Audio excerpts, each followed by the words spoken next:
This video is brought to you by MyFitnessPal, the #1 nutrition tracking app. Eating out should be fun, right? It's a chance to relax, connect with people, enjoy some amazing food. But let's be real. If you're tracking your meals, it can sometimes feel more like a high-stakes math test. So in this explainer, we're going to break down a super simple playbook to turn that stressful task into a skill you actually feel good about. That way, you can log with confidence and get back to what really matters, enjoying that meal. Oh yeah, you are definitely not alone on this one. That feeling of uh-oh when a giant plate arrives, or when the menu uses beautiful, poetic words but tells you nothing about what's actually in the dish, it's a real source of stress.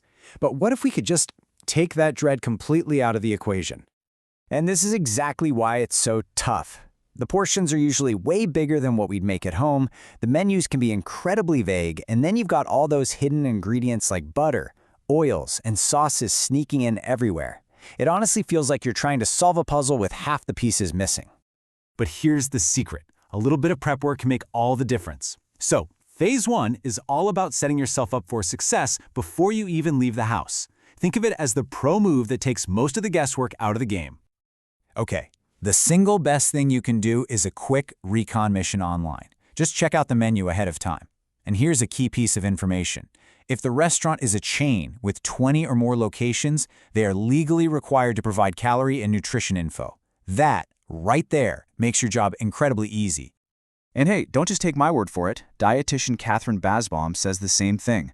Choosing a chain when you know you want to track accurately can be a really smart, strategic move that just removes all that stress of estimating. It's all right there for you. But what if it's a cool local spot that doesn't have all that info? No problem. Dietitians suggest you just look for simplicity. Scan the menu for simple sides, things like a plain baked potato or steamed veggies. And for your main course, dishes you're familiar with, like spaghetti or salmon with rice, are way easier to find in a database than some complex casserole with a secret house sauce. All right, so you've got your pre-dinner game plan. Now let's move to the table itself. This is where you make those in-the-moment decisions that can make logging a breeze instead of a burden. Restaurant plates can be huge, right? It can make portion control feel totally impossible. But as dietitian Daisy Mercer points out, you have a perfectly good portion guide with you at all times, your own hands.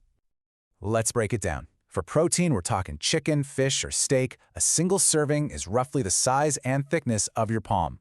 It's a quick, totally discrete visual cue you can use anywhere. No measuring cups required. Next up, carbs. For things like rice, pasta, or potatoes, a good estimate for one serving is about the size of your clenched fist. This is such a simple way to ground yourself, especially when you're faced with what looks like a mountain of pasta. And finally, for vegetables, a serving is about what you could fill in your two hands cupped together. So just remember that simple rule: palm for protein, fist for carbs, and two cupped hands for veggies. It's a framework you can take with you to any table. So that hand guide is your secret weapon for what's on the plate. But what about before you even order? Well, the menu itself gives you a ton of clues. Words like steamed, roasted, or baked usually mean simpler preparations with fewer added fats. On the flip side, words like creamy, fried, or buttered are signals that a dish is probably more calorie-dense and a lot trickier to log accurately. So it all boils down to this one piece of advice from dietitian Catherine Basbaum: lean into simplicity whenever you can. Ordering simple doesn't just help with your goals, it makes the act of tracking infinitely more straightforward. And this is the perfect example. A baked potato is, well, it's a potato, one ingredient. But scallop potatoes, now you're talking potatoes, cream, butter, cheese. It's just so much harder to estimate. By choosing the simpler option, you're choosing clarity.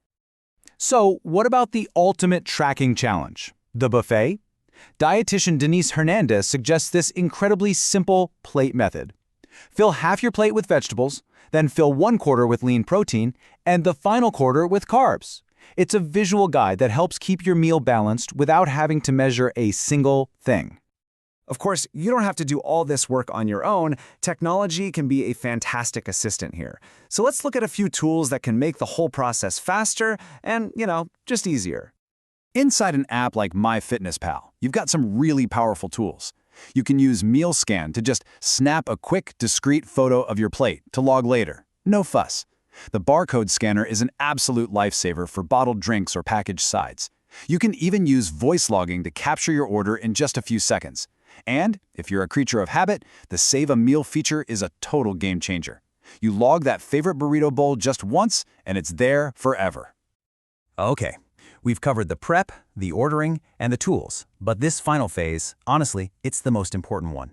It's not a tactic, it's a mindset shift that's going to make all the difference. This quote from Denise Hernandez gets right to the heart of it. The goal is not 100% perfect accuracy. That's just not possible when you're dining out. And stressing about being perfect will only get in the way of your enjoyment and your consistency. And that right there is the ultimate takeaway. Making a consistent, good faith effort is so much more valuable than getting perfect precision once in a while. One meal that isn't logged exactly right will not derail your journey. What really matters is that you show up, you do your best, and then you move on. So, the next time you're heading out to eat, what's one small thing you can try? Maybe it's just checking the menu beforehand, or maybe it's trying out that hand portioning guide. By making one small change, you're building a skill that lets you enjoy both your meal and your progress completely stress-free. Thanks for watching. If you enjoyed this video, please like and subscribe for more insights brought to you by MyFitnessPal, the #1 nutrition tracking app.